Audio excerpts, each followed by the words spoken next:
हमारे कर्मों का फल हमें अवश्य मिलता है।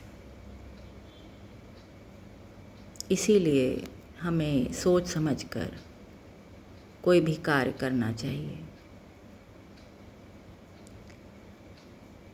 न्यूटन जो एक वैज्ञानिक हुए हैं,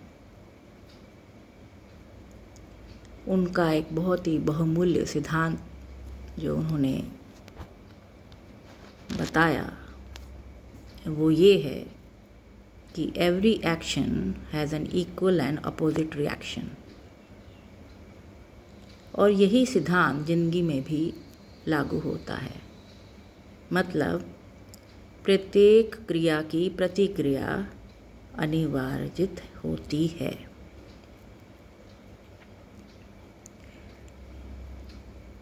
तो इसका मतलब कि अनिवार्यतः जो भी आप क्रिया करते हैं उसकी कोई ना कोई प्रतिक्रिया ज़रूर होती है। इसीलिए हम अपने कर्म जो हैं जैसा करेंगे वैसा ही फल बीजेंगे, और हमारे ये किए हुए कर्म ही हमें मृत्यु के पश्चात हमारा अगला जन्म जो है उसकी मंजिल तय होती है। हम अगला जन्म कहाँ लेंगे, हम किस जूनी में जाएंगे, ये उसी से तय होता है। तो पाप पुण्य हमारी भावी जीवन को अवश्य ही प्रभावित और प्रमाणित करते हैं।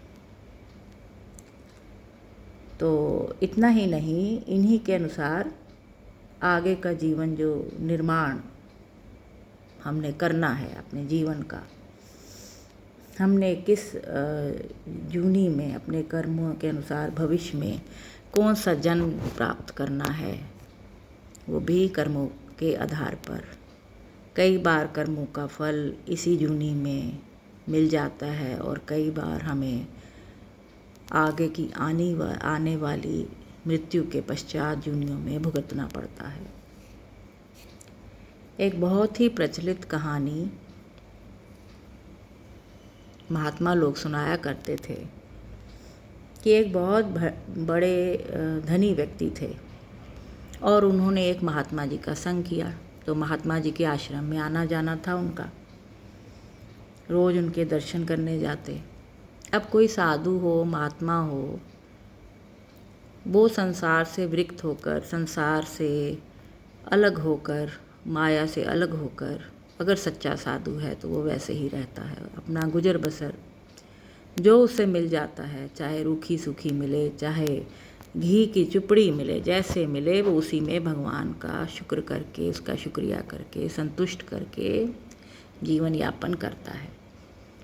और अगर कोई महात्मा साधु को कोई कुछ अर्पण कर जाता है, तर्पण कर जाता है, कुछ भी वस्तु पदार्थ, पैसा, कोई भी वस्तु अगर दे के जाता है तो वो महात्मा किसी परोपकार में उस वस्तु का प्रयोग करते हैं।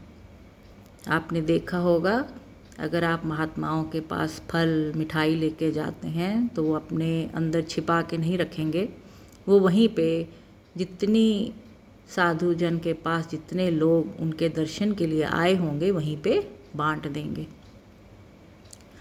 तो इसी प्रकार अगर कोई धन दे के जाता है तो वो धन से अच्छे कार्यों में उस धन का उपयोग करते हैं। किसी गरीब की सेवा, किसी गरीब लड़की की शादी, कोई अस्पताल बनवाना, कोई स्कूल कॉलेज खोलना। तो जितने साधु जन होते हैं वो कभी भी माया को या माया से लोभ करके नहीं बैठ जाते। तो ये जो धनी व्यक्ति था, ये देखता था कि महात्मा जी के पास जो जितने भी भक्त आते हैं वो भेंट में या पूजा में कोई ना कोई उनको धन दे जाता है। अब थोड़ा थोड़ा धन करके उन महात्मा जी के पास 1 लाख रुपया इकट्ठा हो गया। अपने जो है महात्मा जी ने अब ये सोचा कि मैं इसी 1 लाख से यहाँ एक बढ़िया आश्रम, मैं अब कुटिया में रहता हूँ तो एक बढ़िया आश्रम बना जाऊँगा, तब जो आने वाली जो लोग होंगे, दर्शन करने के जो लोग आएंगे, भक्त आएंगे, लोग आएंगे, वो यहाँ पे प्रसादी पाएंगे और आश्रम में ठहरने की उनकी व्यवस्था अच्छी हो जाएगी। तो उन्होंने सोचा कि ऐसा करता हूँ कि मैं इस 1 लाख को कहाँ रखूँ।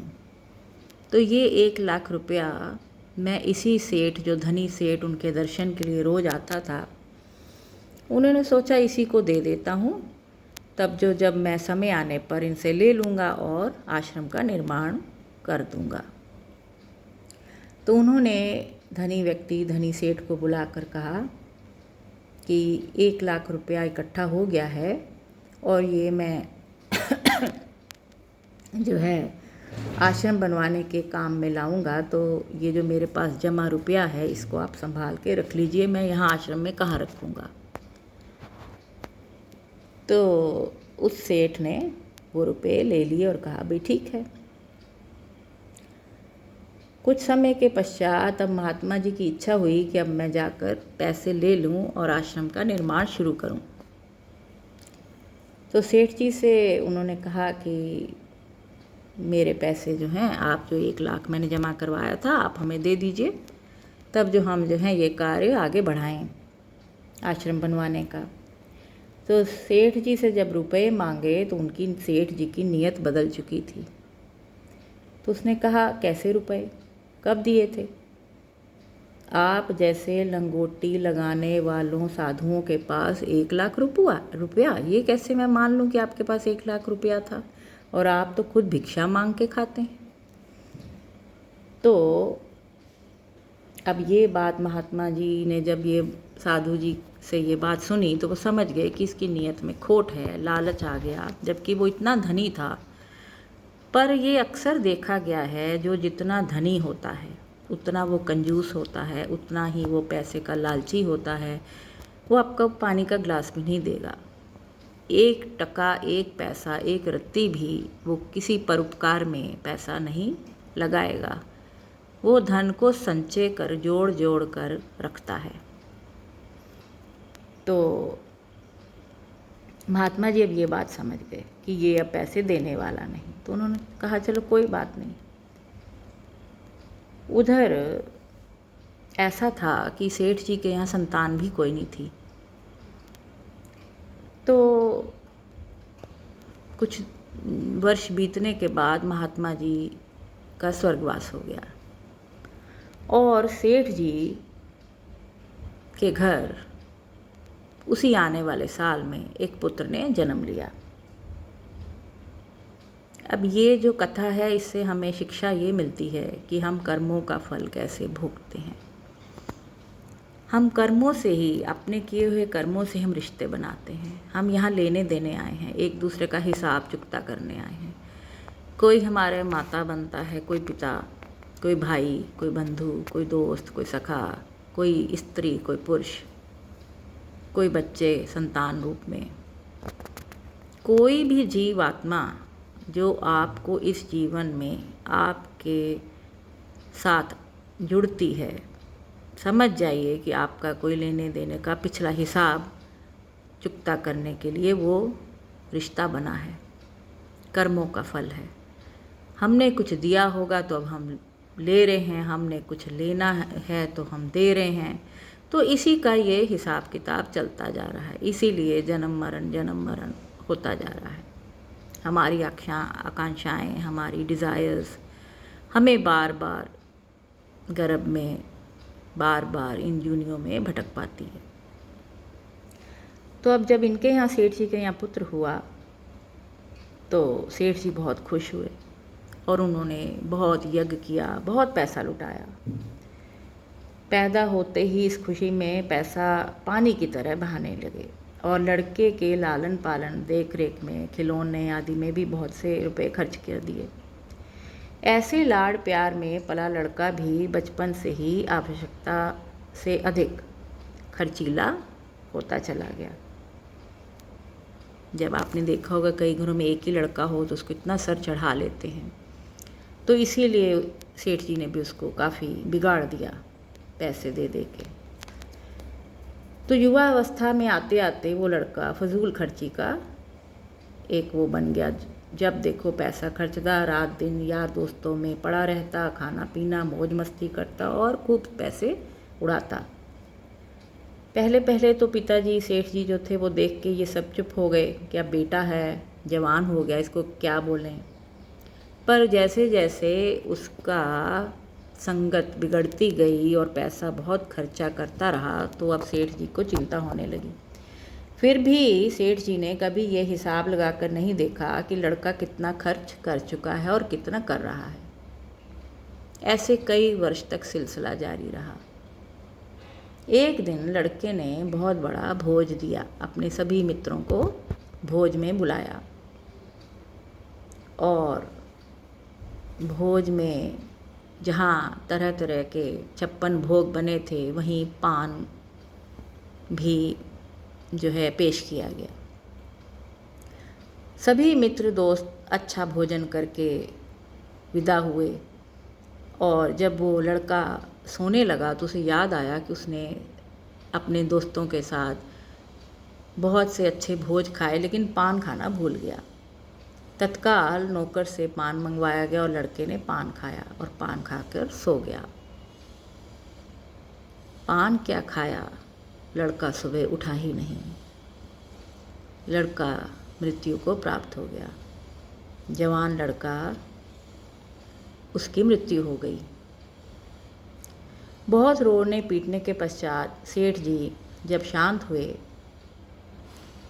तो उन्होंने मुनीम जी को बुलाकर हिसाब किया कि मेरे बेटे ने अब तक कितना रुपया खर्चा किया। तो पता लगा 1 लाख रुपए की रकम पूरी हो चुकी थी। अब इस कहानी से जो चाहे भाव और शिक्षा ली जा सकती है, लेकिन इसमें यही बताया गया कि ये लेने देने का हिसाब था। जहाँ उन्होंने महात्मा का 1 लाख रुपया रख लिया, उधर संतान रूप में आकर उस आत्मा ने जो संतान रूप में आई थी उसने 1 लाख रुपया ही पूरा खर्च करवा डाला। तो ये हमारे कर्मों के फल के अनुसार ही हमें जो है यहीं पे भोगना पड़ता है, कहीं और जाने की ज़रूरत नहीं है। मरने के पश्चात नरकों में भोगना पड़ता है, कई जूनियों में भी भोगना पड़ता है। तो प्रत्येक कर्म का तदनुरूप फल भोगना ही होता है। प्रत्यक्ष में हम ये देख सकते हैं कि कोई व्यक्ति यदि मद्यपान करे तो वह उन्मत्त होकर स्मृति ज्ञान नष्ट होने के कारण अनसंबुद्ध बोलता है, कुछ भी अड़ल बड़ल बोलता जाएगा, लड़खड़ा कर चलता है, ना करने योग्य कार्य करता है, अनेक बार गंदगी में लौटता रहता है। तो कार्य का फल भोग इस प्रकार प्रत्यक्ष देखने में आपको मिलता है। तो जैसे पहले कहा, कई प्रकार के कर्मों का परिणाम तुरंत ही हाथों हाथ मिल जाता है, किंतु अनेक कर्म ऐसे होते हैं कि जिनका फल कालांतर में किन्हीं किन्हीं का बहुत काल के पश्चात दिखाई देता है।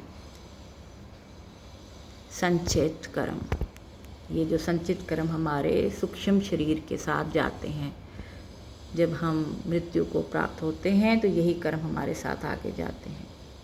मनुष्य जीवन में प्रतिदिन अनेक प्रकार के हम कर्म करते हैं। शरीर से कर्म करते हैं ना। शरीर से अब कैसे कर्म हुए? हाथों से हमने दान नहीं दिया, लेकिन हमने हाथों से हो सकता किसी जीव जंतु, किसी पशु को मारा हो, हाथों से मारेंगे तो कर्म बना लिया। हाथों से किया हुआ कोई भी गलत कार्य हमने अपना कर्म बनाया।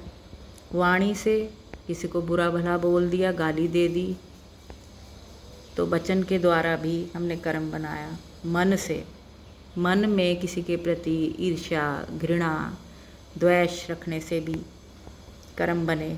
तो ये शरीर से, वाणी से, मन से कर्म योनि मनुष्य निरंतर ही कर्म करता ही रहता है।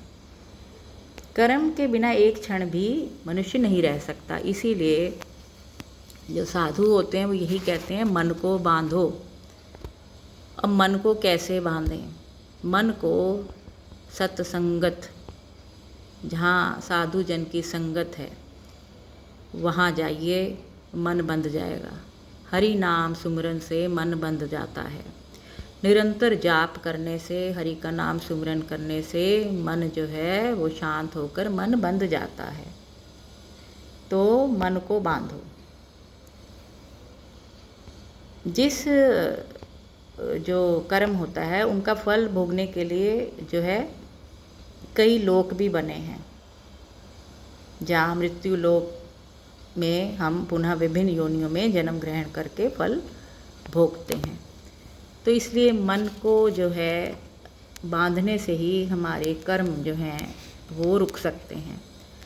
सुमिरन करने से हमारे कर्म जो हैं, अच्छा अगर जैसे आप भक्ति में लग गए, नित्य नियम आप सिमरन में लगे हैं, सुमिरन में लगे हैं, हरि नाम जाप में लगे हैं, तो जो बनाए हुए कर्म हैं वो भी आपके मिट जाते हैं।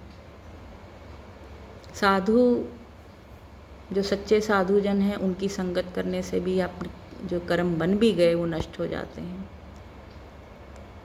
तो ऐसे जो है कर्म का फल तो मिलता ही है। तो मरने के बाद आत्मा रहती है या नहीं रहती है, पर किए हुए कर्मों का फल कर्ता को परलोक में मिलता है या नहीं, ये भी जो है प्रश्न कई लोग पूछते हैं। लेकिन आपको अपने कर्मों का फल जो है वो अवश्य ही भोगना पड़ता है।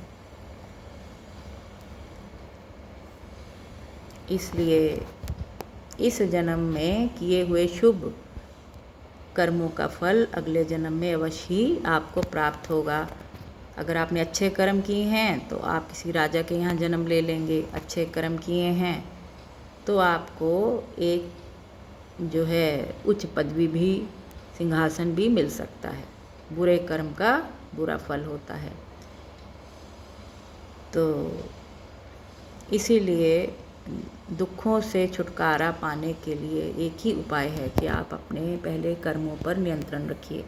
आप देखिए कि आपसे क्या गलती हो रही है, कौन सा कर्म आपके आगे आ रहा है। जो आप बीमार हैं, पीड़ा में हैं, आपके घर सुख शांति नहीं है, कभी तो आपने किसी को सताया होगा, तंग किया होगा, तो वही आपके आगे आता है।